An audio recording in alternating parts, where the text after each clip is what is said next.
Ok, muy buenas tardes a todos. Me falta dejar solamente a los digamos, a los participantes para que los pueda seguir aceptando durante la charla. Ahí estamos.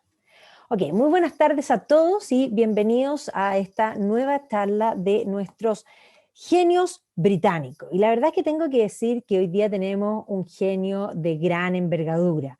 Por supuesto que iniciamos bastante en alto porque partimos con William Shakespeare, pero Christopher Wren la verdad es que es un gigante. Ahí está San Paul, que evidentemente sigue recordándonos no solo San Paul, sino que gran parte de Londres y la fisonomía de Londres se debe a este hombre.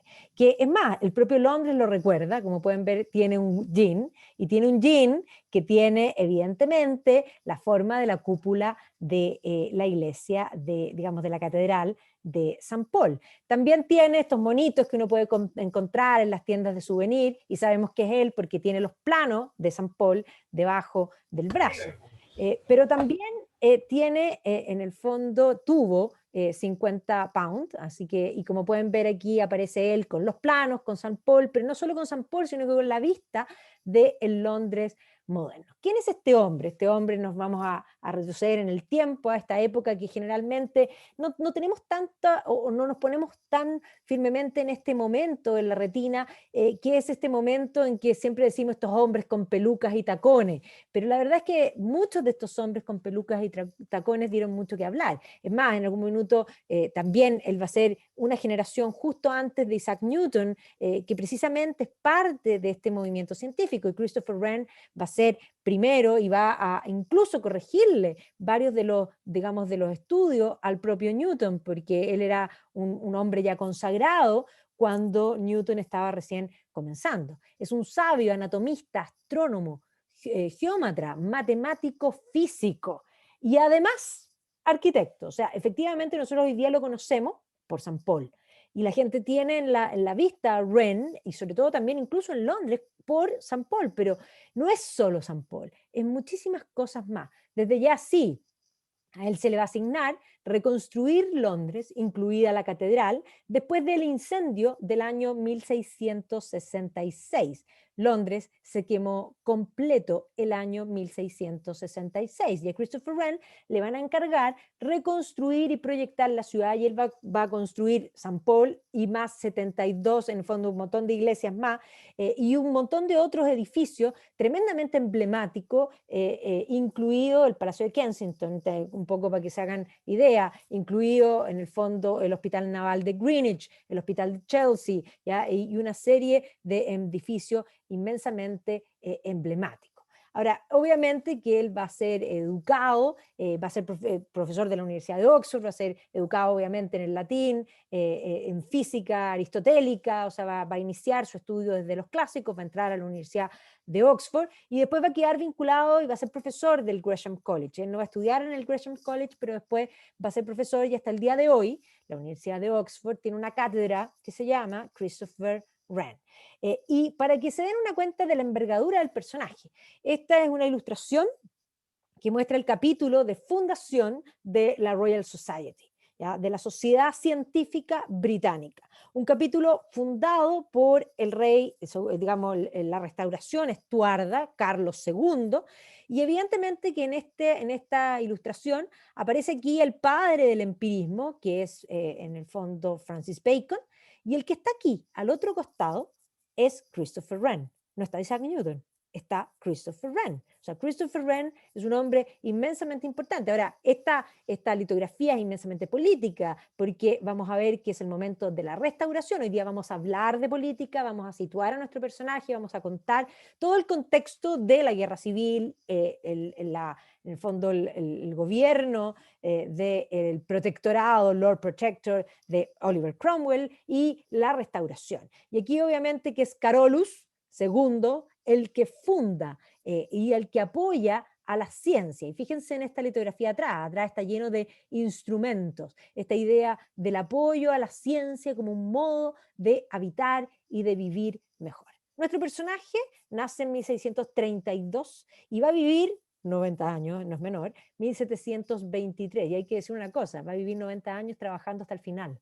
¿ya? Y es más, uno dice, pero ¿cómo? ¿Y no se retiró? No, no se retiró, no se retiró nunca porque estaba metido en la construcción de algo donde había puesto su alma, y esa construcción era la Catedral de San Paul, y no la había terminado, y por lo tanto él no se iba a retirar porque su vida estaba puesta en este proyecto. De hecho, él ya trabajaba con su hijo, iba a ser su hijo el que va a terminar esa construcción, así que va a ser Christopher Wren, y luego Christopher Wren, el que, Junior, podríamos decir, el que va a terminar esa construcción, esa importante construcción, nada más y nada menos que la Catedral de Londres. A este personaje tenemos que enmarcarlo en el contexto de la dinastía de los Estuardos. La dinastía de los Estuardos va a comenzar después de la muerte de Isabel I, que en el fondo es la última Tudor. La dinastía de los Tudors es bastante corta. Tenemos a Enrique VII, Enrique VIII y sus hijos, básicamente, porque Enrique VIII va a gobernar Eduardo, que es el hijo tercero, en el fondo hijo de Jane Seymour. Luego va a gobernar María Tudor, hija de Catalina de Aragón, y finalmente Isabel, hija de Ana Bolena, quien no se va a casar y que va a pasar a la historia como The Virgin Queen. Yo les puedo garantizar que probablemente no tuvo hijos. De que haya sido virgen yo tengo certeza, de que, y no eso, no se lo he preguntado a ella, pero no tengan duda, apenas me encuentre con ella le voy a preguntar, pero yo les doy firmado de que virgin no, pero no sabemos si tuvo. De hecho hay rumores que plantean de que habría tenido descendencia. Para efectos prácticos, si la llegó a tener, no era en el fondo considerado dentro de la línea de sucesión legítima, por lo que su sucesión va a ser digamos, el hijo de su prima, que es María Estuardo. María Estuardo va a tener el gran conflicto con Isabel I, va a terminar prisionera de Isabel I y finalmente va a terminar decapitada por Isabel I por alta traición. Es un tiempo complejo, es un tiempo de guerras de religión, es un tiempo de persecuciones religiosas, de unos y de otros. O sea, siempre se habla de Bloody Mary, que persiguió a los protestantes, pero la verdad es que Isabel persiguió a los católicos. Entonces, todo este periodo, incluido lo que vamos a hablar ahora, que tiene que ver con la guerra civil, que generalmente se lo vincula como un movimiento netamente político, es un movimiento primeramente religioso, de un conflicto religioso que también se combina con política. Religión y política han estado siempre unidas en la historia. Entonces, para que nosotros nos ubiquemos, nuestro personaje, Christopher Wren, es hijo de otro Christopher Wren, que era un pastor, y de Mary Cox. Esta era, en el fondo, que era hija de un escudero. Él va a nacer en Wiltshire, en la zona donde está la ciudad de Bath, una zona muy bonita, digamos, de lo que es el Reino Unido. Aquí tenemos la casa donde va a nacer, y hasta el día de hoy en esta zona se lo recuerda. Aquí tenemos la casa donde nació este personaje, e incluso ahí hay un museo donde también hay una tienda muy británico con el teléfono, evidentemente, para la foto perfecta en la visita del lugar de nacimiento de Christopher Wren. Ahora, su padre era el rector de una parroquia, y que de hecho ahí va a permanecer mientras nacen sus hijos, ¿ya? Y de hecho van a tener varios hijos, algunos de ellos van a morir en la infancia, que esto era bastante común, y entendamos que los niños muriesen en la infancia era algo común hasta ayer. ¿Ya? Cuando la gente hoy día dice no es común enterrar a un hijo, lo que yo digo como historiadora es que no es común hoy día. Lo más común en toda la historia era enterrar no a un hijo, sino que a varios hijos, ¿ya? Y hay muchos que enterraban a todos los hijos. O sea, lo más común era que los padres enterraran a los hijos, porque en un mundo sin antibióticos, los niños se morían literalmente como mosca, y los antibióticos no existen en la historia hasta la Segunda Guerra Mundial. O sea, hasta ese momento la infancia primera era extremadamente frágil. Entonces, este pueblito que lo pueden ver aquí, ven aquí con estas casitas con techo de paja, muy tradicional de la campiña, podríamos decir, británica. Y le va a tocar nacer en el contexto del segundo Estuardo, porque efectivamente a la muerte de Isabel I va a asumir primero Jacobo I, que es el primer Estuardo, que le va a tocar heredar los conflictos religiosos. En algún momento Jacobo I va a intentar dar mayores libertades a los católicos van a estar contentos, pero luego sus asesores, sobre todo que son anticatólicos, le van a insistir de que no les dé prebenda a los católicos, y eso le va a costar a Jacobo I un atentado en su contra, que va a querer volar el Parlamento, que se conoce como el Gunpowder Plot. ¿Ya? Y ese plot se va a encontrar, y finalmente se va a salvar el rey, se va a salvar el Parlamento. Pero después de Jacobo va a gobernar su hijo, que es Carlos, en el fondo, primero. Esta dinastía era una dinastía escocesa porque Jacobo, antes de convertirse en Jacobo I de Inglaterra, era Jacobo VI de Escocia. Y entonces se van a unir, podríamos decir, el concepto, va a surgir el concepto poco a poco de lo que después se va a constituir ya en la unión como Gran Bretaña, pero en el fondo el mismo rey va a tener las dos coronas. Ahora, Carlos va a crecer en Inglaterra, aunque es de una dinastía escocesa, va a ser ajeno a la realidad escocesa en muchos aspectos. Él va a tener una posición bastante más abierta para con los católicos, dispuesta para los católicos, y además le va a tocar gobernar en un momento en el que el absolutismo se está dando en todas partes. Y por lo tanto aquí vemos la visión siempre que se ha presentado de Carlos es como un rey que incluso fue, para muchos historiadores lo presentan como tiránico, porque básicamente va a entrar en un conflicto con el Parlamento, incluso en algún momento va a gobernar sin el Parlamento, y por lo tanto va a ser considerado un hombre que trata de concentrar el poder, y para algunos es quien causó la guerra civil. Pero la verdad es que va a ser más complejo que eso. Sin duda, lo que primaba en el mundo era precisamente la idea del derecho divino de los reyes, y por lo tanto él va a atender un poco a la tendencia europea de concentrar el poder. Y va a entrar en problemas con el Parlamento, ciertamente, porque uno de los problemas que va a tener el rey con respecto al Parlamento es que en ciertas materias el rey no podía actuar solo y necesitaba la aprobación del Parlamento, sobre todo en materia de impuestos.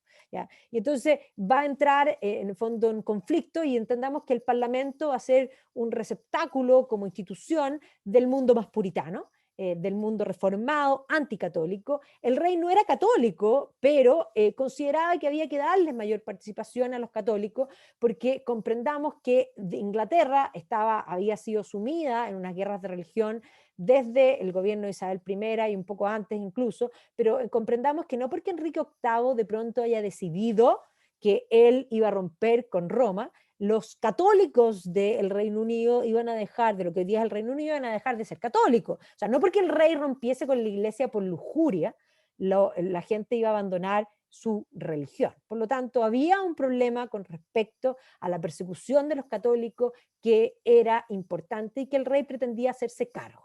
¿Ya? El rey era más abierto para los católicos, se va a casar con la hija del rey de Francia, que era la hija de Enrique IV, y Enrique IV, que va a ser en el fondo el primer Borbón.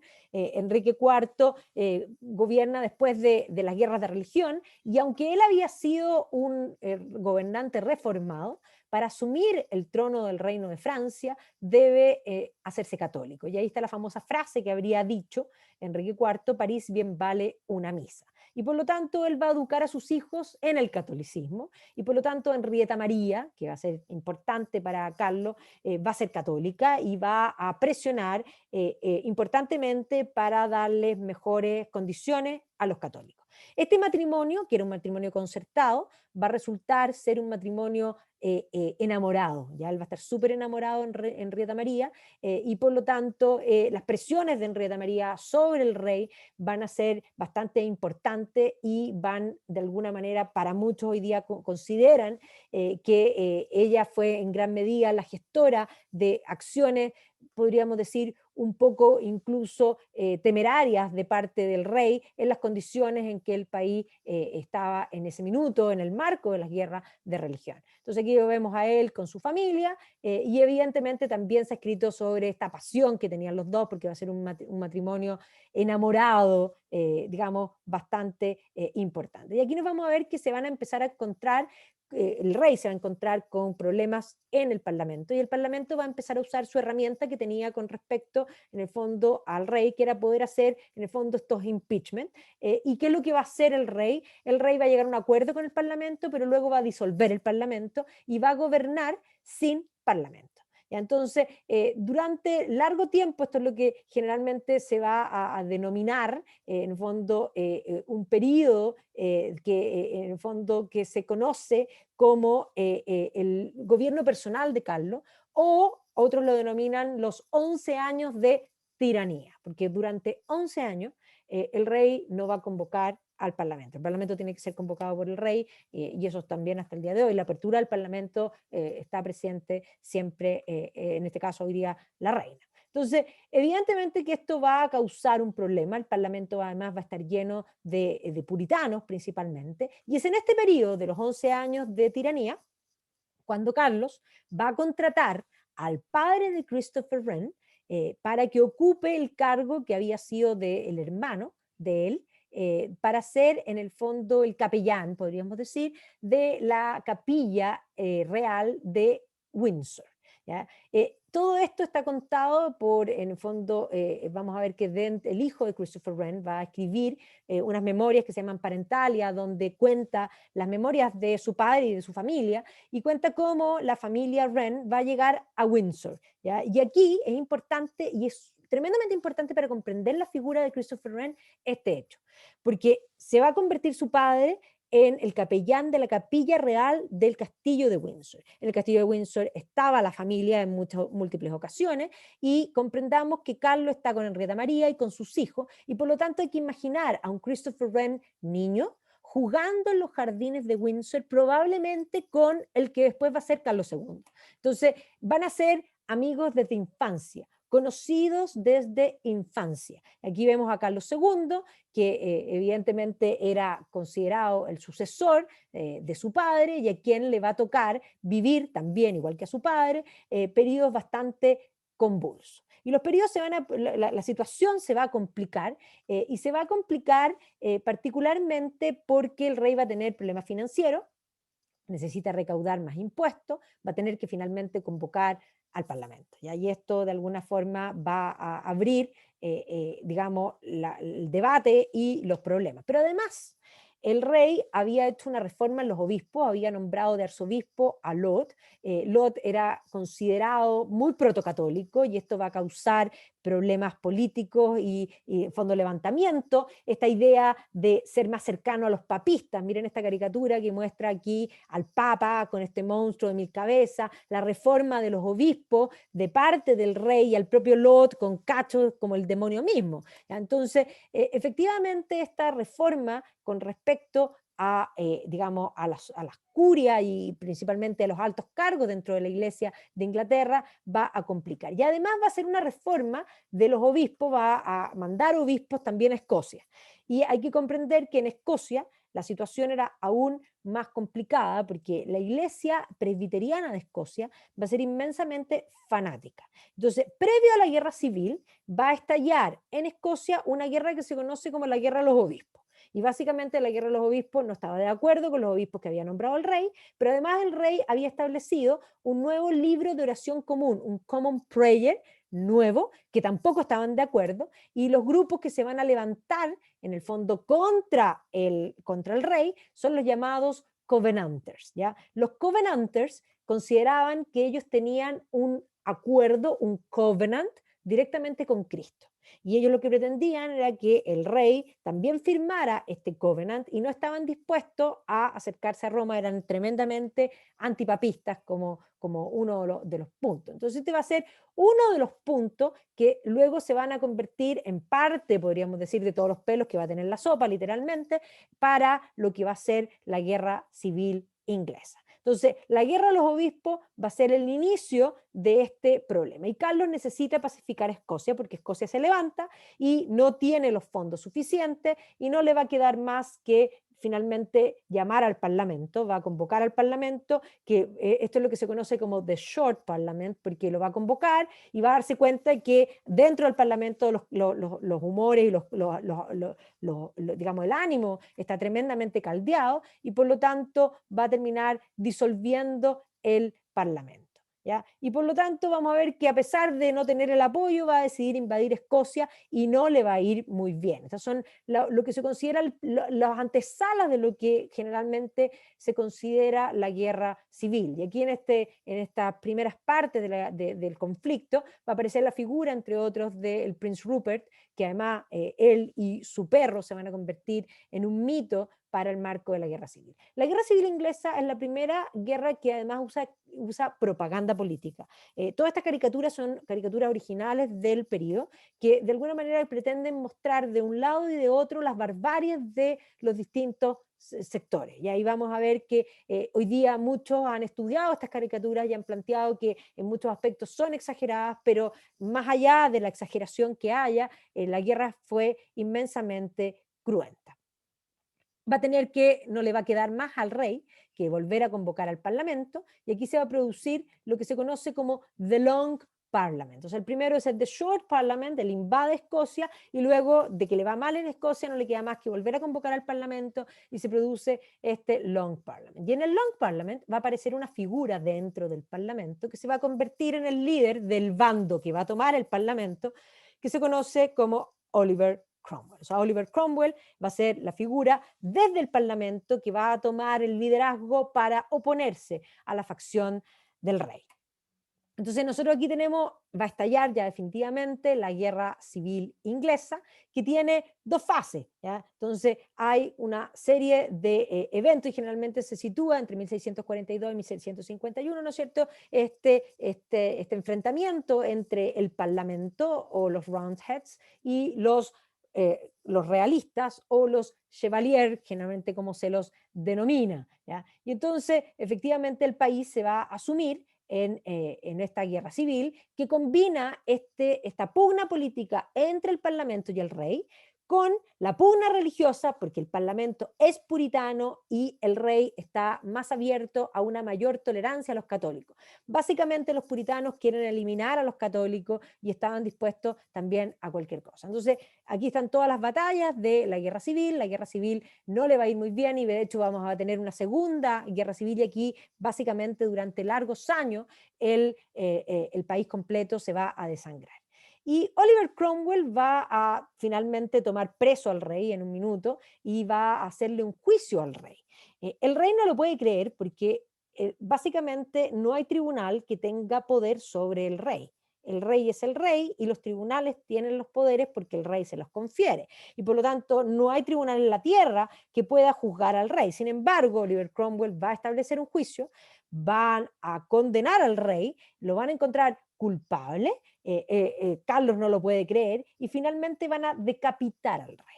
¿Ya? Entonces, la guerra civil va a terminar con Oliver Cromwell decapitando al rey y además estableciendo el fin de la monarquía, porque si no hay monarquía, no hay delito de regicidio, porque básicamente Oliver Cromwell era un regicida. Hoy día el revisionismo histórico ha planteado que probablemente Carlos no era tan malo, algunos lo plantean como un tirano y otros hoy día han planteado que en realidad no fue un tirano, e incluso se ha planteado esta idea de hablar de él como el rey blanco, ¿ya? O sea, un rey que en realidad sus intenciones eran mucho más cercanos a lo que es hoy día el mundo más moderno, de tener una mayor tolerancia, y que los fanáticos básicamente estaban dentro del Parlamento.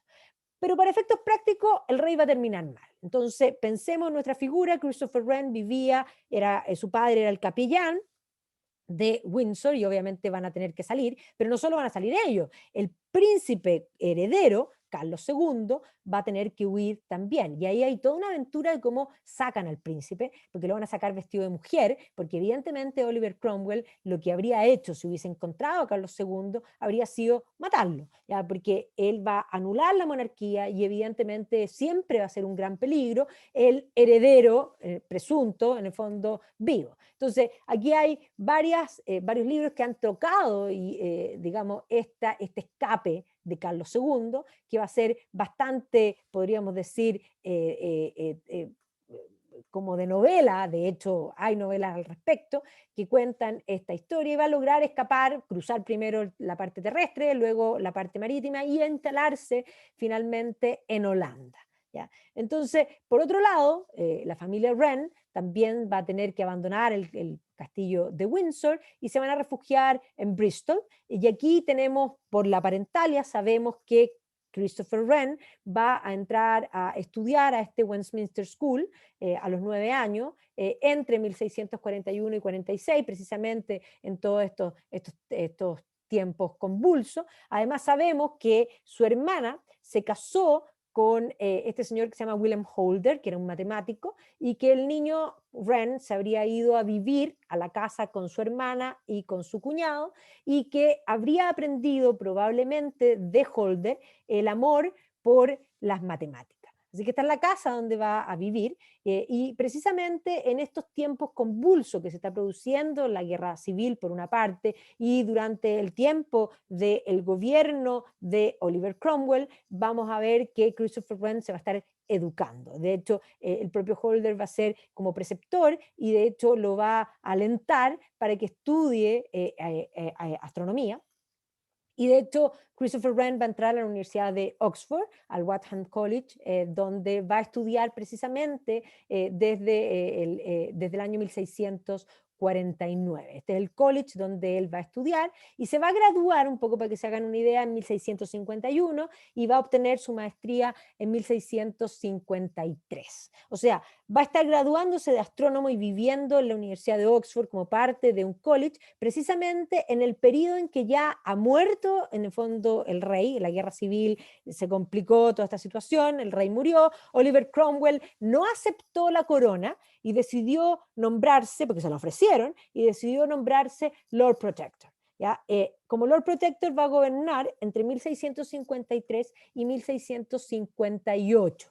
¿Ya? Entonces aquí está el momento en que él rechaza la corona y precisamente vamos a ver que aunque la guerra civil ha terminado, Oliver Cromwell va a protagonizar lo que se denomina generalmente como pacificación, porque efectivamente los católicos van a ver en Cromwell la peor de sus pesadillas, porque era lejos el más fanático puritano y por lo tanto vamos a ver que Cromwell incluso va a trasladar la guerra también hasta Irlanda, porque en Irlanda había muchos católicos, aunque Irlanda había sido ocupada desde la época de los Plantagenet, desde en el fondo la conquista anglo-normanda, desde el gobierno de los Tudors había empezado a tener plantaciones de protestantes. Y con los Stuarts esto se había un poco mantenido y Cromwell básicamente va a arremeter contra los católicos fuertemente en Irlanda. Y efectivamente los irlandeses, si hay alguien que no quieren en la historia, es precisamente a Oliver Cromwell, que va a ser un fanático religioso, puritano, profundo, anticatólico a morir. O sea, miren por favor este libro que se llama God's Executioner.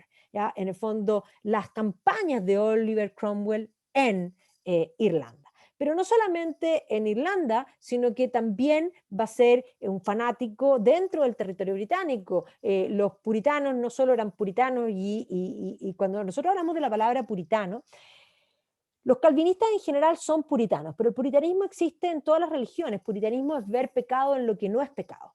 Entonces, básicamente los puritanos quieren prohibir todo porque consideran que el hombre ofende a Dios y para no ofender a Dios hay que terminar prohibiendo todo. Entonces el puritano prohíbe la música, prohíbe los colores, prohíbe la cerveza, porque básicamente eso es fuente de pecado. Esa es la acción, la actitud puritana. Y Cromwell era un puritano de tomo y lomo. Entonces, como puritano además van a ser iconoclastas.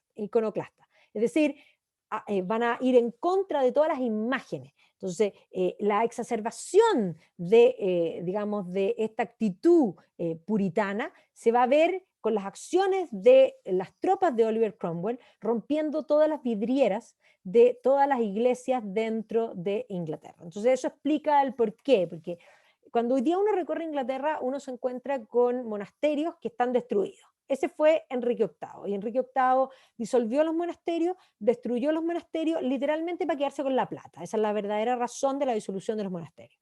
Era un problema financiero. Entonces, ese es lo primero. Lo segundo, las iglesias que sobrevivieron dentro del suelo inglés, cuando uno entra en Salisbury o en Winchester, que están enteras, uno entra a una catedral gótica que tiene mucha luz, y tiene mucha luz porque las vidrieras son transparentes.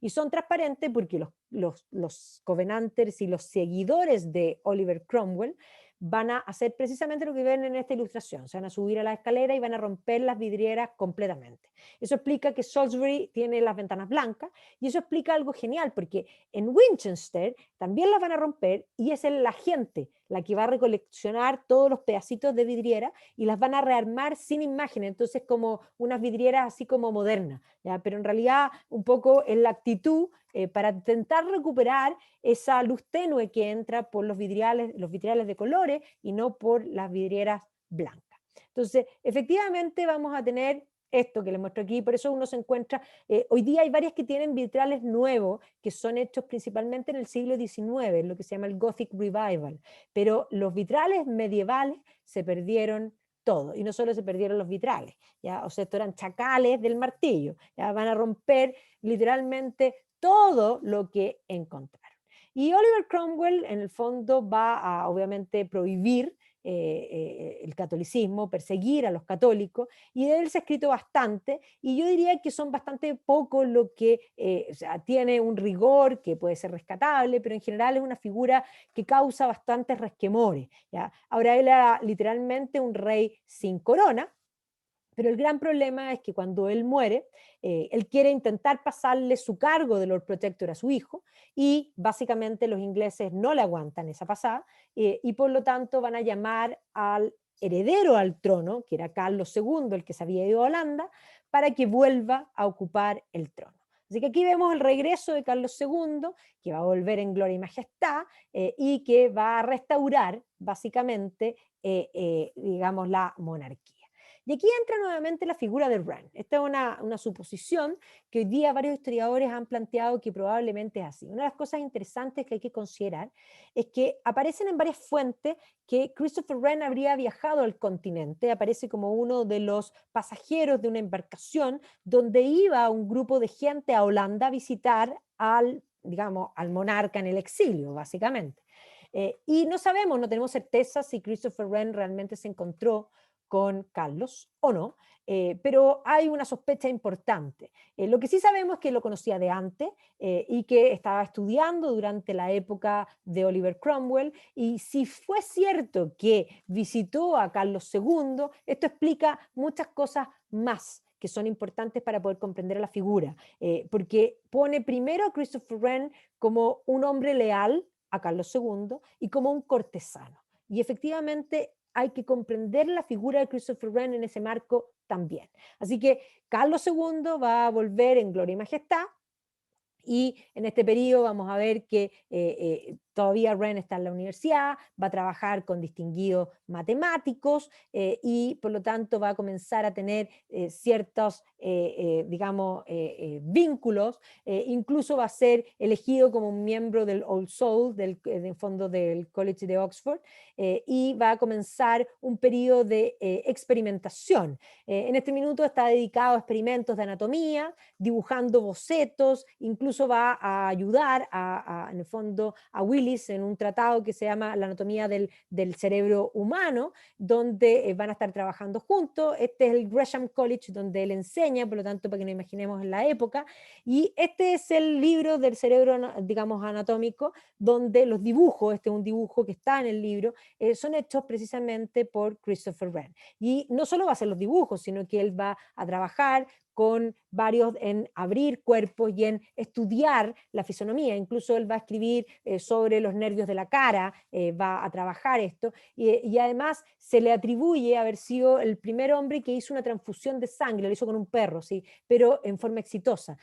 Por lo tanto, todos estos dibujos, aquí vemos también su preocupación por la anatomía, ¿ya? Va a ser nombrado, como les dije, profesor del Gresham College en 1657, y aquí va a trabajar principalmente desarrollando máquinas, ¿ya? O sea, él va a fabricar máquinas para poder medir, ¿ya? E incluso va a hacer una hipótesis sobre, en el fondo, los anillos de Saturno, ¿ya? Que él va a estar trabajando, él había estudiado astronomía, y por lo tanto, las máquinas que va a preparar van a ser precisamente para, digamos, todo este tema.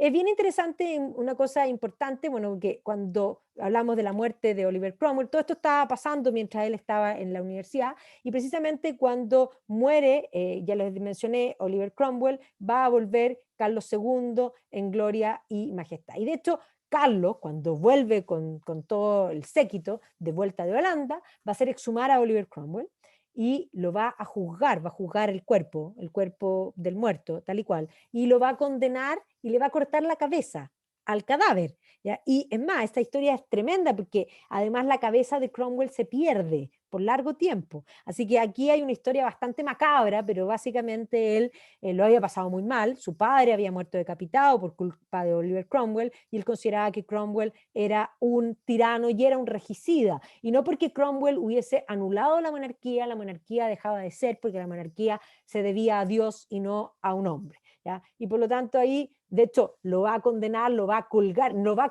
y no lo va a decapitar, ojo, importante, lo va a decapitar después, porque solamente los nobles mueren decapitados.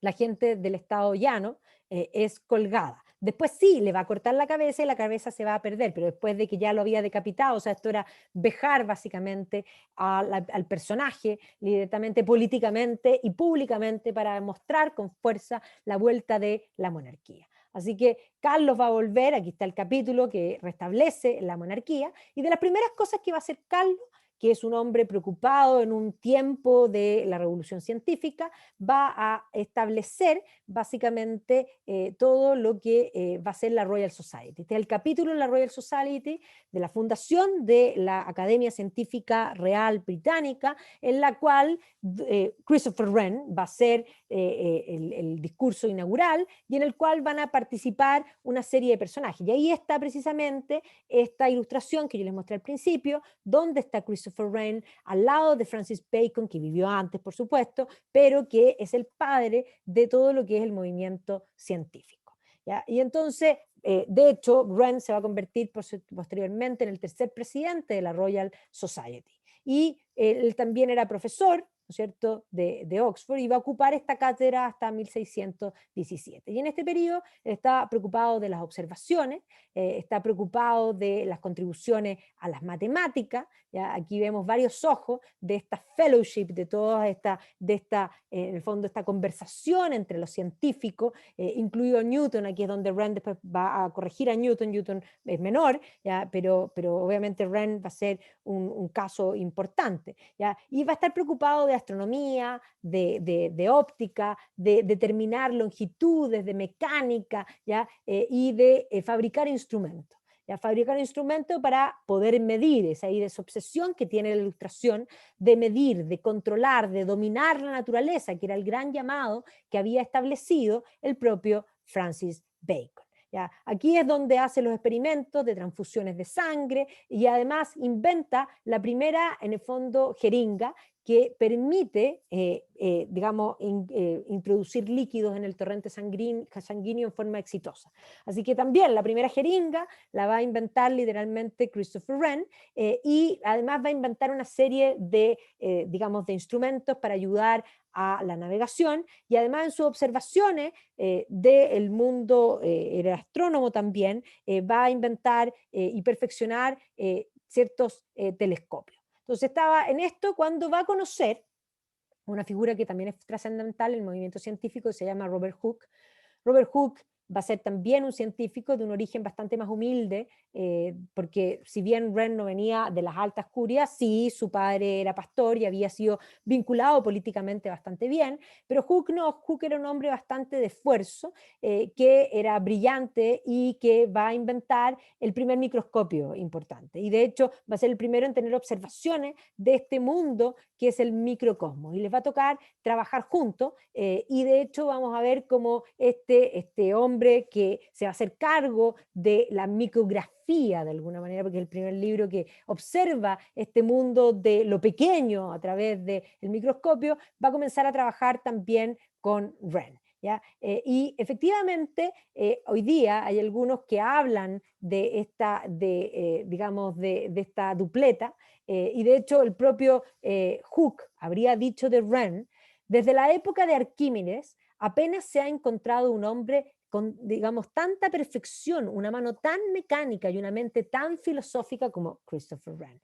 De hecho, miren este libro que habla en el fondo de Hooke y de esta revolución científica y de esta amistad con Wren, como en el fondo el Leonardo de, digamos, de Inglaterra. Y Hooke estaba dedicado a medir todas las cosas y va a empezar a trabajar con Christopher Wren, y Wren de hecho va a estudiar la máquina, el telescopio, el microscopio que había inventado Hooke, y como era bastante más metódico, lo va a perfeccionar en ese minuto. Además, estaba imbuido en inventar un reloj meteorológico, este weather clock, un poco una cosa importante para los británicos, porque el clima es algo tan complejo de determinar y por lo tanto para un británico esto era fundamental. Además había inventado un ojo artificial y además había comenzado a perfeccionar también los anteojos. Los anteojos habían sido inventados en el siglo XIII por otro británico que se llama Roger Bacon y por lo tanto Wren va a tratar de perfeccionar eso. Va a estar experimentando respecto a los músculos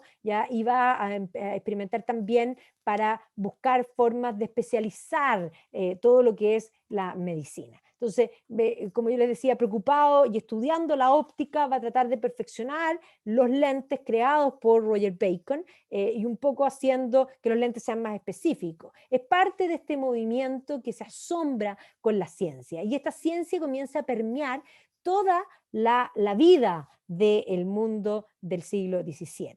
Esta es la observación, en el fondo aquí está la Royal Academy, la Royal Society, y ahí está Carlos II, y evidentemente la observación, y Christopher Wren va a ser parte de ese movimiento, este mundo que se asoma y que se asombra por la ciencia. Figuras que van a coexistir en un mismo momento, Halley, Hooke, Wren, y posteriormente a la generación siguiente, a eso hay que sumarle a Isaac Newton. Isaac Newton va a ser celebrado por Halley y va a ser criticado por Hooke.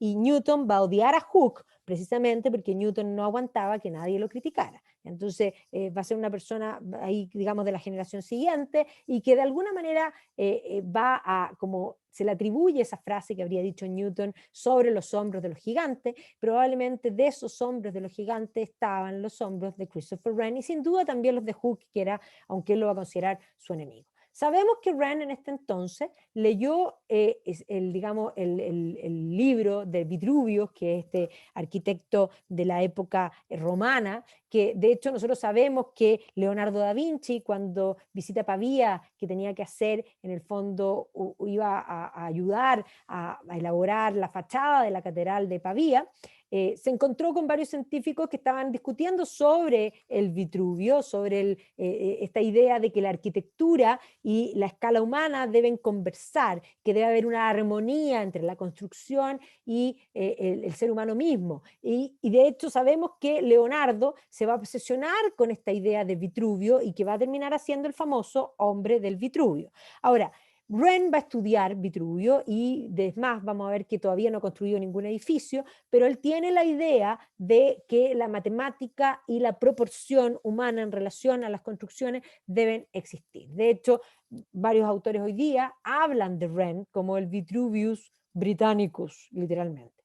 Y en eso va a estar cuando lo llama el rey para pedirle una asesoría a él. ¿Y por qué a él? Intentamos que él estaba preocupado del telescopio, de perfeccionar en el fondo los anteojos, de hacer transfusiones, estaba metido en el mundo científico, no tenía nada que ver con la arquitectura. Pero Carlos II lo llama a él. ¿Y por qué lo llama a él? Porque Carlos II lo primero que va a hacer cuando sube al gobierno va a ser echar a todos aquellos que habían estado en el gobierno de Oliver Cromwell. Obvio, no solo en el fondo lo cuelga y lo decapita, sino que saca a todos los que Oliver Cromwell había puesto en el gobierno. Pero no solamente saca a esos, sino que saca a todos los que habían estado en el gobierno de su padre y que habían sobrevivido en el gobierno de Cromwell, porque los sobrevivientes eran políticos y eran hombres de poca confianza. Carlos II la tenía clarita. Y por lo tanto lo que hace es contratar puras personas de confianza. Y él confiaba en Christopher Wren, lo conocía desde antes, y si Christopher Wren lo visitó en Holanda, con más razón confiaba en él. Entonces lo va a llamar para que lo asesore en remozar la catedral de San Paul. La catedral de San Paul era una catedral gótica, que de hecho no se había terminado hace poco tiempo, durante mucho tiempo no tuvo aguja, pero estaba bastante mal traer, y por lo tanto la idea era que él estudiase arquitectura y que propusiese algo para mejorar esta catedral.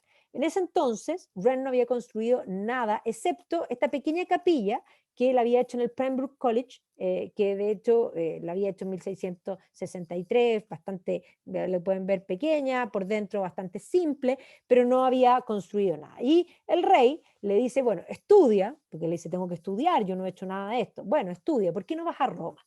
Y lo mandan a Roma a estudiar la arquitectura clásica. Y entonces él va a ir a Roma y va a estudiar el teatro de Marcello. Este es el teatro de Marcello que hoy día todavía ahí se ve en el fondo, pero va a estudiar los niveles, la acústica y el cómo en el fondo este teatro se compone. Pero no solamente va a estudiar la arquitectura clásica, sino que le va a tocar ya haber construido y completado lo que era la Basílica de San Pedro, que era un proyecto que se había hecho desde antes, pero que todavía se estaba culminando, porque esta es la época también de Bernini y por lo tanto la columnata se había creado precisamente en este tiempo. Ahora, todos estos estudios que va a hacer en este tiempo le van a servir porque a él le habían pedido que hiciese un teatro para la ciudad de Oxford y él hace los dibujos, pero no lo va a construir sino hasta tiempo después. Él va a construir posteriormente el Sheldonian Theatre, que es una de las emblemas de la ciudad de Oxford. Luego de estar en Roma, va a ir a París y en París, en el fondo, va a estudiar principalmente la arquitectura. Estamos en el gobierno de Luis XIV. Luis XIV, además, estaba emparentado, de cierta forma, con Carlos II, porque la hermana de Carlos II, Henrietta, estaba casada con el hermano de Luis XIV. El hermano Luis XIV era un abierto y conocido homosexual, y aunque van a tener hijos con Henrietta, Henrietta va a ser amante de Luis XIV, y por lo tanto esto era como para el cuñado, básicamente. Así que Christopher Wren va a aprovechar de estudiar la arquitectura, va a ver las cúpulas. Luis XIV va a estar obsesionado con las cúpulas, porque la cúpula mostraba poder, ¿ya? El poder que mostraba Roma en el Panteón, que lo había equiparado el siglo XV con la Santa María del Fiori y Brunelleschi en la ciudad de Florencia, y que ahora de alguna manera esta idea de la cúpula implicaba mostrar poder. Va a estudiar la cúpula y las construcciones que se habían hecho en la Universidad de la Sorbonne, donde Val de Grace había logrado hacer varias cúpulas y por lo tanto se va a poner a estudiar. Ya había visto también la cúpula de Miguel Ángel Bonarotti en la Basílica de San Pedro, y también va a ver la cúpula que había hecho construir el propio Luis XIV cuando hace hacer Les Invalides.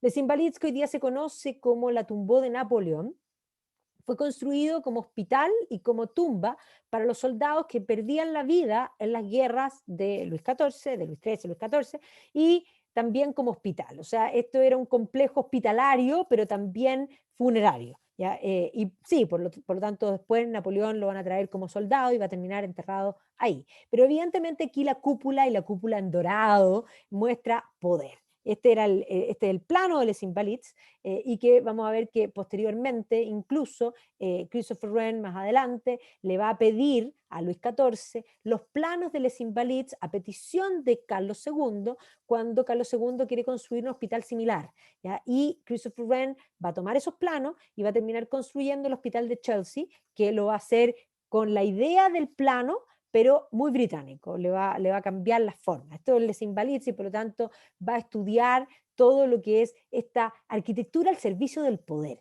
demostrar el poderío desde la arquitectura. Y por lo tanto, evidentemente, los hospitales es al servicio de la gente, esto es popular. Y le va a tocar el periodo en que además se había encargado hacer el proyecto del Louvre y estaba el proyecto de Bernini, este era el proyecto de Bernini. Bernini va a estar trabajando en la época en que Wren visita París, en París. Este era el proyecto para el Louvre de Bernini, que no va a triunfar, pero efectivamente estaba trabajando al servicio de Luis XIV, hace los planos para el Louvre, que no va a ganar el proyecto, pero además le hace varias estatuas, le hace la estatua ecuestre, y todas las estatuas que están dentro de Versalles de Luis XIV fueron hechas por Bernini, y eso explica el por qué hay tantos Bernini dentro de, digamos, la colección francesa. ¿Ya? Aquí, por ejemplo, aquí pueden ver, porque Bernini es un maestro de la escultura y es capaz de convertir el mármol en carne y el mármol en una almohada suave, como pueden ver ustedes.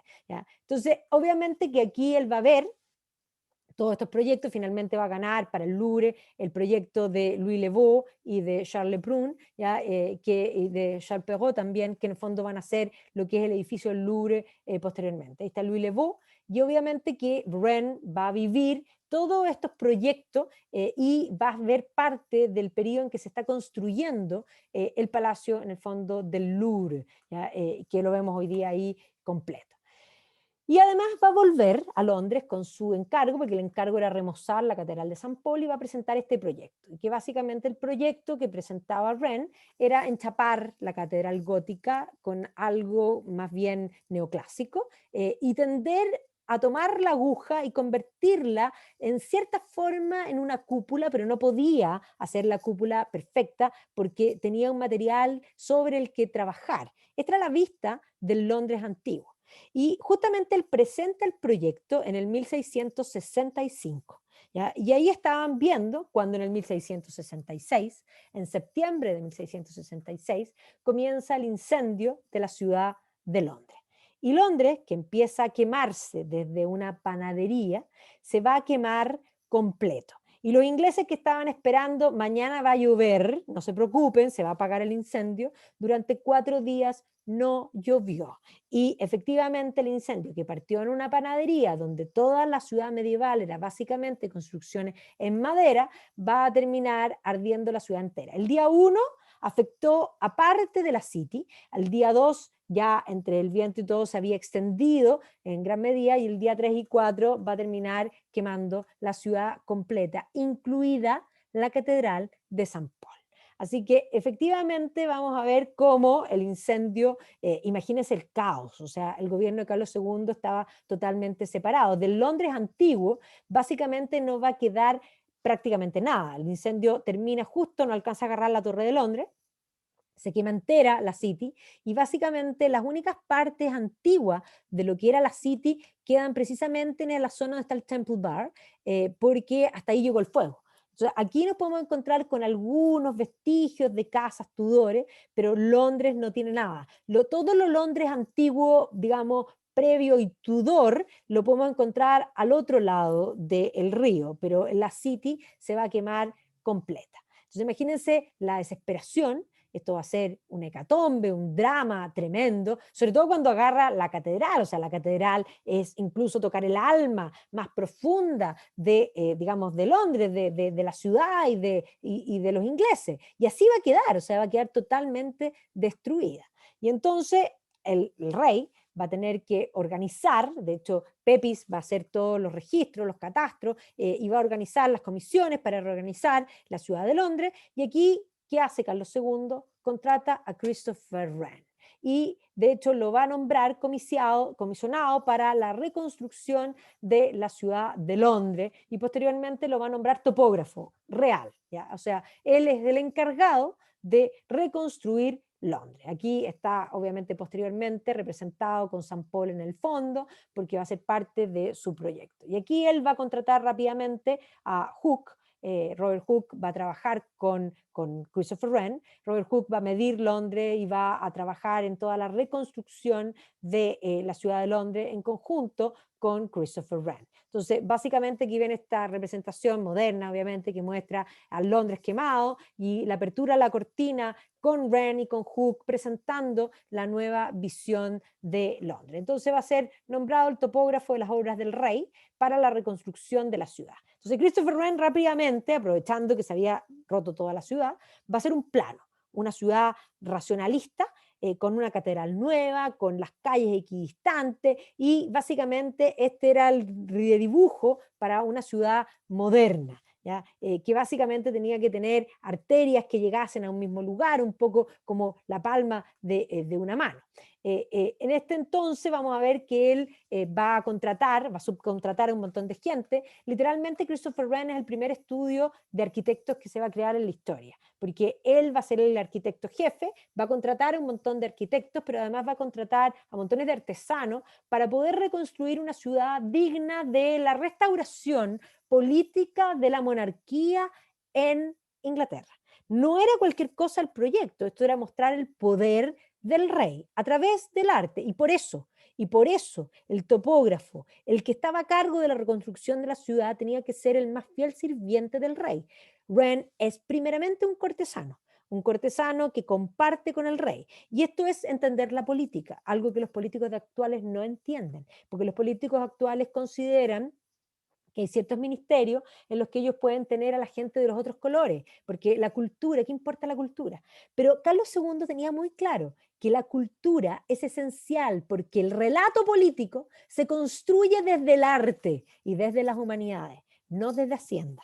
¿Ya? Entonces, Christopher Wren es una pieza clave. Christopher Wren tiene que construir un relato político que muestre el poderío de esta restauración en un momento de crisis donde, como el ave fénix, Londres tiene que salir y el reino y el rey tienen que salir bien parados. Entonces va a contratar un montón de artesanos los mejores, ¿ya? De hecho va a contratar a Grillings Gibbons, que habían hecho una serie de ornamentaciones interiores, porque aquí todo comunica y obviamente que hay que mostrar la grandeza. Estamos hablando de que al otro lado del canal tenemos a Luis XIV, ¿ya?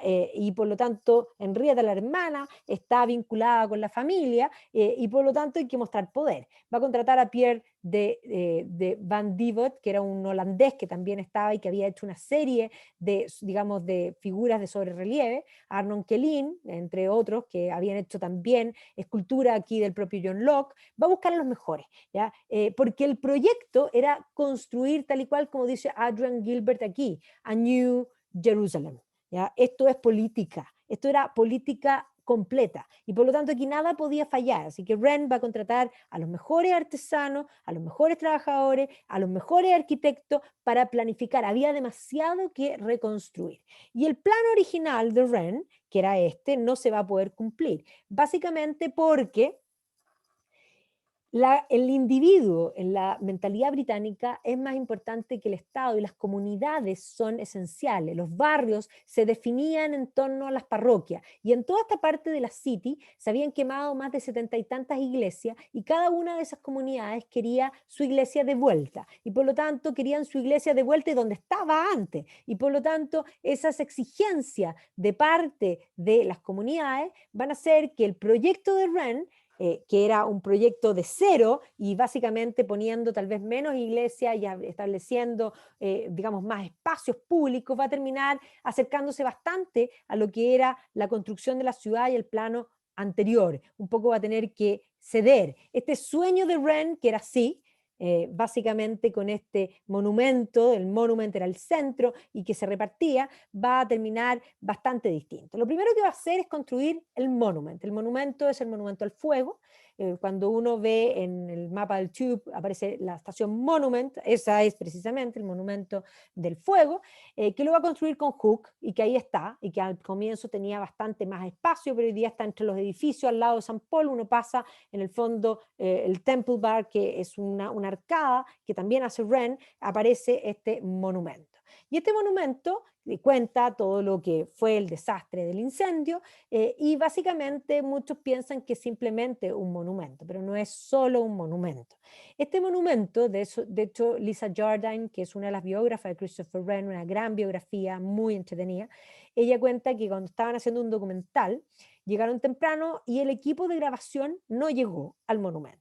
Y entonces estaban esperando y la encargada del monumento, un poco incómoda porque esta historiadora estaba esperando, le dice, ¿quieres conocer el basement? Y ella dice, basement. Nadie sabía que había un basement debajo. Y entonces ella le dice, sí, el basement. Por supuesto quiero conocer el basement. Ella tenía una sospecha de que esto no era solamente un monumento, porque el monumento uno lo puede visitar, uno puede subir, puede tener una bonita vista de Londres, pero ella tenía la sospecha de que este monumento probablemente tenía algo que ver con un centro astronómico que puesto en la ciudad de Londres. Y cuando visita este basement se va a dar cuenta que efectivamente abajo hay un observatorio y que arriba se abría una escotilla y que tendría que haber habido digamos, un centro de observación.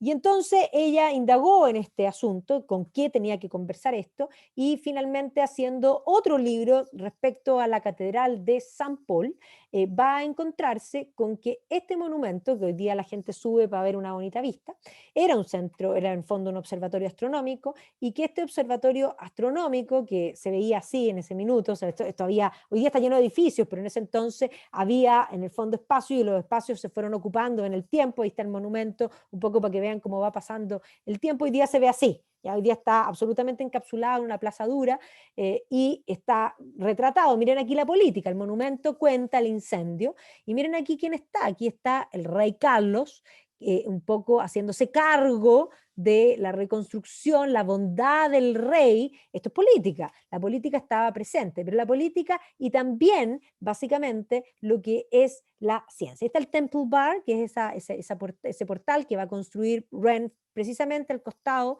de San Paul. Este era el proyecto original de San Paul, sin embargo, cuando se quemó la catedral, él pudo soñar, ¿ya? Y en ese sueño va a proyectar esto, que tampoco es esto lo que proyecta, porque básicamente esto es lo que va a terminar, porque el proyecto original va a tener una serie de problemas, y los problemas van a tener que ver con el suelo, y va a tener que, no va a poder no poner contrafuertes. Los contrafuertes son, en el fondo, esas jaulas que es propio del gótico, que afirman la estructura. Y como eso era gótico y a él no le gustaba, él va a tener que enchapar eso haciendo paredes falsas.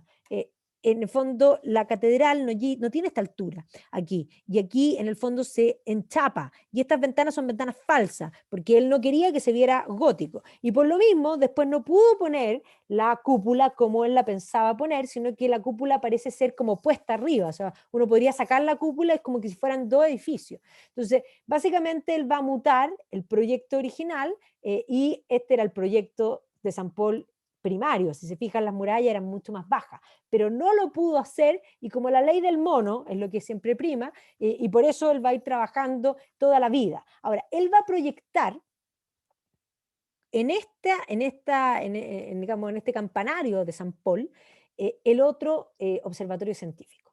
Y precisamente el monumento conversaba con un observatorio que había aquí, un observatorio que dejó de ser usado en el tiempo cuando se puso en San Paul el reloj. Cuando se puso el reloj, ese observatorio quedó en el fondo en desuso. Entonces aquí vemos el proceso de la construcción de San Paul, que evidentemente le van a tomar la vida completa a Christopher Wren y va a superar su vida porque precisamente vamos a ver que Wren va a vivir 90 años. De hecho, va a morir Carlos segundo, va a asumir su hermano James.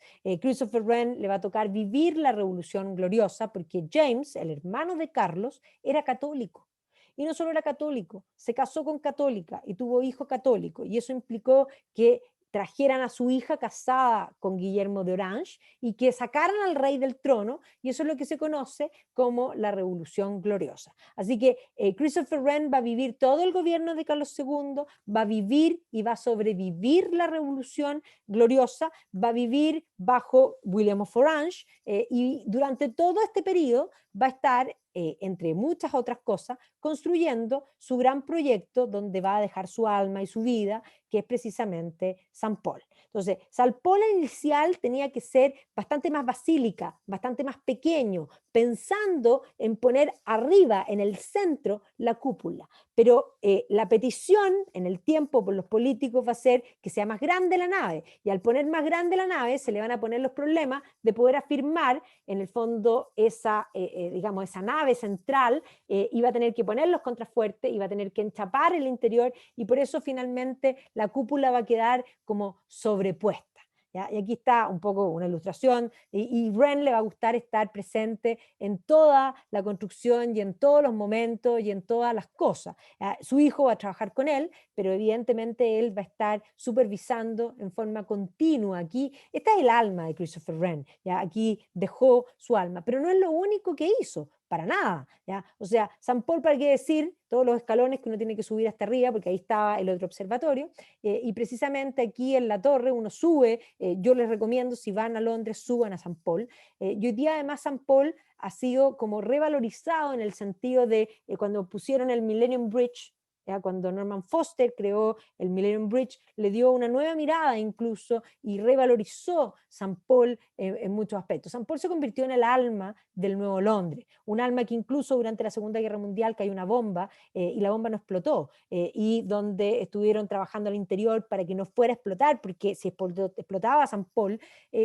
podríamos decir, el ánimo de los británicos caía para siempre. Y aquí está lleno de símbolos reales, porque aquí hay mucha política, porque uno dice, bueno, y la catedral, pero no se nos puede olvidar que el rey es la cabeza de la iglesia, por lo tanto la catedral es política, es enteramente política. Y evidentemente el sueño de Christopher Wren era esto, ¿ya? Esta visión con San Paul en el centro, porque además de construir San Paul, él va a construir todas las iglesias que se van a rearmar. Y aquí es donde va a montar su oficina de arquitecto, porque él tenía una oficina que básicamente hacían unos planos centrales donde las estructuras de las naves eran similares, pero todos los campanarios eran distintos. ¿Y por qué todos los campanarios eran distintos? Porque los ingleses valoran enormemente la individualidad y no pueden tolerar esto que sea la idea más bien colectiva, esa idea muy continental francesa, los ingleses no la van a tener. Entonces, básicamente, él se va a preocupar de que cada uno de los campanarios los hacía Wren, y esta oficina de arquitectos que él tenía contratado, por eso digo que es la primera oficina de arquitectos moderna, se va a dedicar a montar todas estas iglesias. Entonces, todas estas iglesias parroquiales que nos encontramos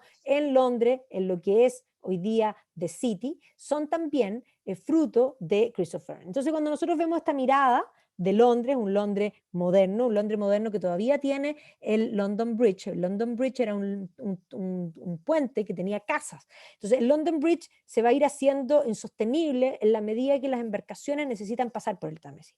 Entonces, ya la nueva vista de Londres va a ser esta visión propia, en el fondo, de Wren. Wren, además, va a ser político, va a ser miembro del Parlamento en 2 ocasiones, sí se va a casar, se va a casar con una vecina de infancia, con Faith Cogill, ¿ya? Con quien va a tener, en el fondo, un hijo, y luego en el fondo, va a morir su señora, y se va a volver a casar con Jane Fitzwilliam, ¿ya? Entonces ella va a tener, en el fondo van a tener ahí hijos, y con Jane va a tener a William, el Poor Willie, que es este niño que nace con problemas de desarrollo, y va a tener en el fondo también a Christopher, que va a ser su otro hijo, que va a ser quien va a trabajar con él, y que va a ser arquitecto igual que él, y que después va a escribir las memorias de su padre, y es el que nos permite ser la primera fuente de conocimiento de la figura de Christopher Wren. Y el hijo va a trabajar con Wren en San Paul, y va a ser él el que termine el proyecto, porque el padre se va a morir y no va a terminar todo lo que tenía que terminar. Pero vemos cómo Londres comienza a cambiar. La concepción de Londres la hace Wren, y por lo tanto cuando lo pintan con su peluca, porque las pelucas son dignidad, entonces con su peluca y con todos sus pergaminos, lo pintan con lo que ha hecho, y lo que ha hecho es precisamente construir, pero este cuadro muestra mucho más que en Londres, mucho más que el plano de San Paul. Muestra aquí, en el fondo, también los telescopios, el conocimiento del mundo, las mediciones, lo muestra como un gran científico. Sin duda es San Paul. Ahora, no solo San Paul, porque en algún momento todavía Carlos II le va a encargar que pida los planos, como yo les comenté, de Les Invalides, porque Londres también necesita un hospital. ¿Y qué va a hacer Christopher Wren? Va a ser el hospital de Chelsea.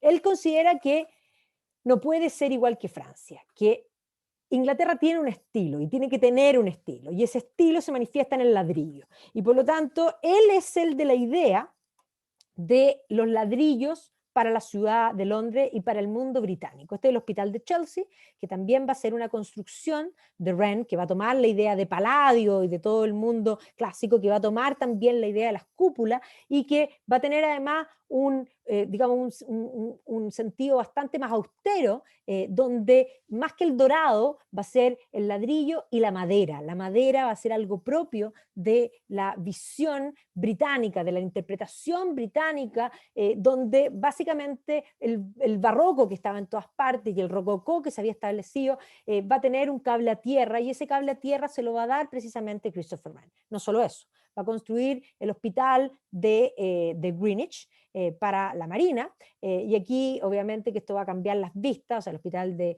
Greenwich es increíble, si uno navega por el Támesis, uno se encuentra con esta estructura que es sin duda algo que llama la atención, y obviamente que aquí están las competencias, los encargos, que básicamente querían parecerse también al continente, y que van a insistir con interiores un poco más ornamentados, ¿ya? Entonces hay lugares donde Christopher Wren va a tener su sello, otras veces donde va a intentar darle el gusto básicamente a sus clientes. Así que ahí está el Hospital de Greenwich, que va a ser otra de las cosas, de las construcciones de Christopher Wren, y estos son los interiores del hospital, que evidentemente se acerca bastante más al barroco en muchos aspectos, porque el cliente mismo quería un poco conversar. Pero a pesar de ser barroco, no cae en el rococó, tiene una cosa bastante más austera que el resto del continente.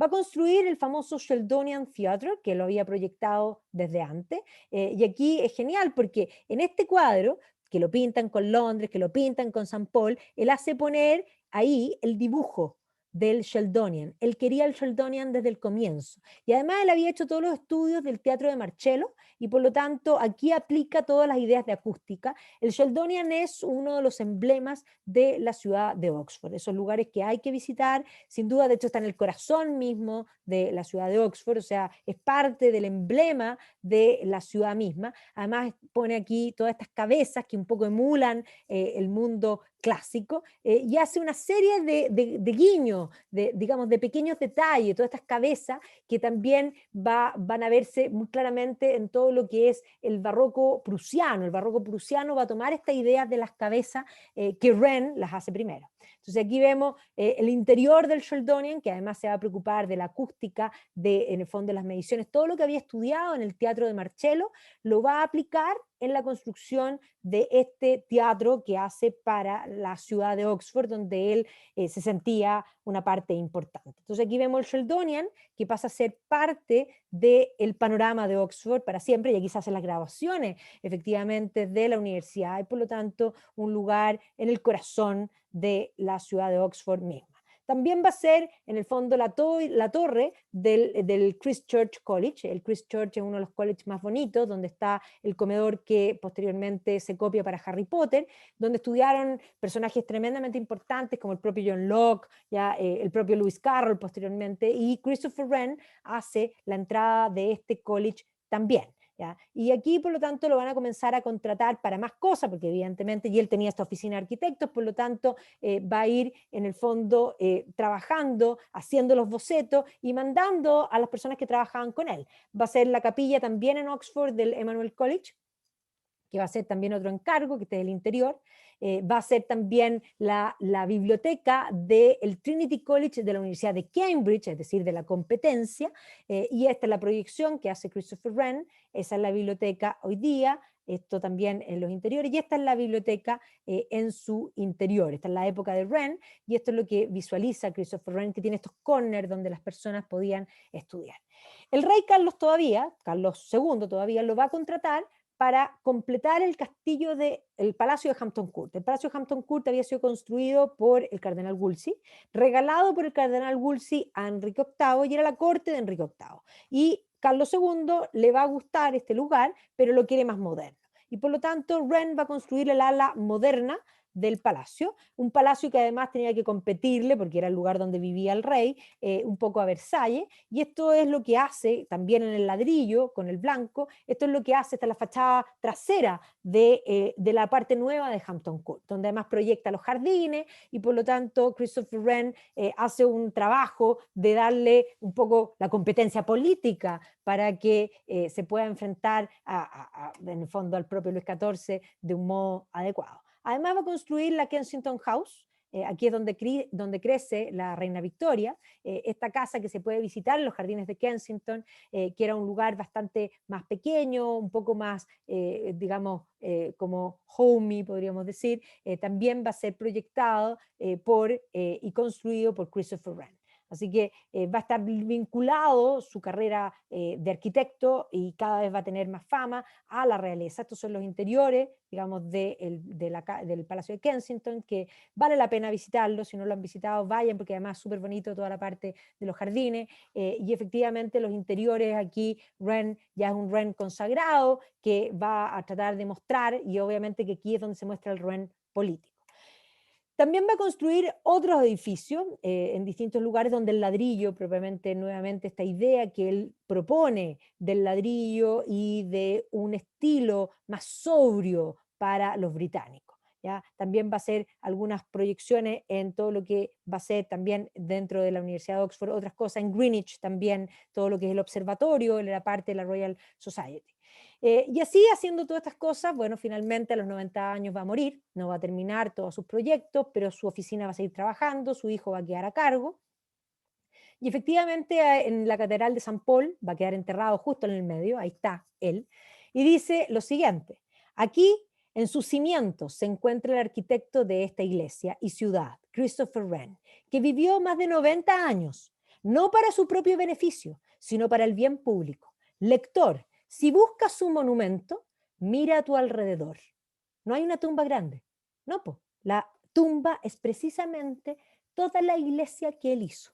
Murió el 25 de febrero de 1723 en el fondo a la edad de 91 años.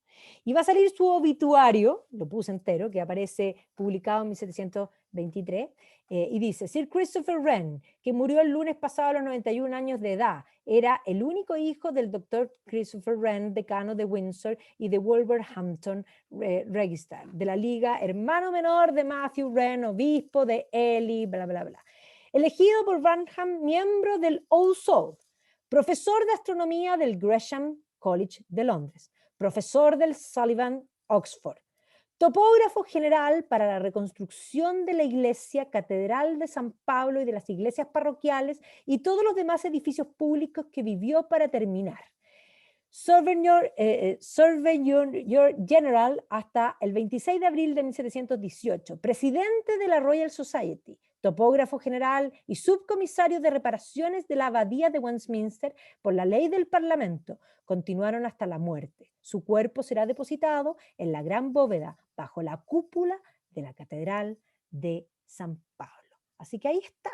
Y como yo aquí les recomiendo, bueno, hay muchas biografías, yo les recomiendo, básicamente creo que la que es más entretenida, y ella escribe muy bien, y no solamente tiene la biografía de Christopher Wren, sino que también la de Hooke, es la de Lisa Jordan, que es esta, que se llama On a Grander Scale, y también está, bueno, está en el fondo de Adrian Tinningswood, que se llama, en el fondo, esta invención, su invención tan fértil, pero también hay todos estos libros que tienen su legado y su admiración por la antigüedad, y por lo tanto aquí está en búsqueda de la antigüedad.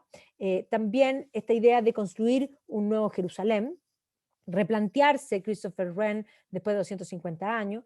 Hay guías incluso para recorrer el Wren en el fondo el Londres de Wren, y en gran medida Londres completo se le debe en gran parte a Christopher Wren. O sea, Christopher Wren es Londres, Londres es Christopher Wren. Por lo tanto, yo diría, no solo lo que dice el obituario, que está, mira a tu alrededor, no solo mires la catedral, mira a tu alrededor y vas a encontrar la catedral, que es el corazón, y la ciudad completa, que se deben precisamente a este hombre. También están todos estos libros que son coffee table, de todos los detalles, y de hecho hay unos que son dedicados específicamente a la Catedral de San Paul, y otros que son a todas las cosas.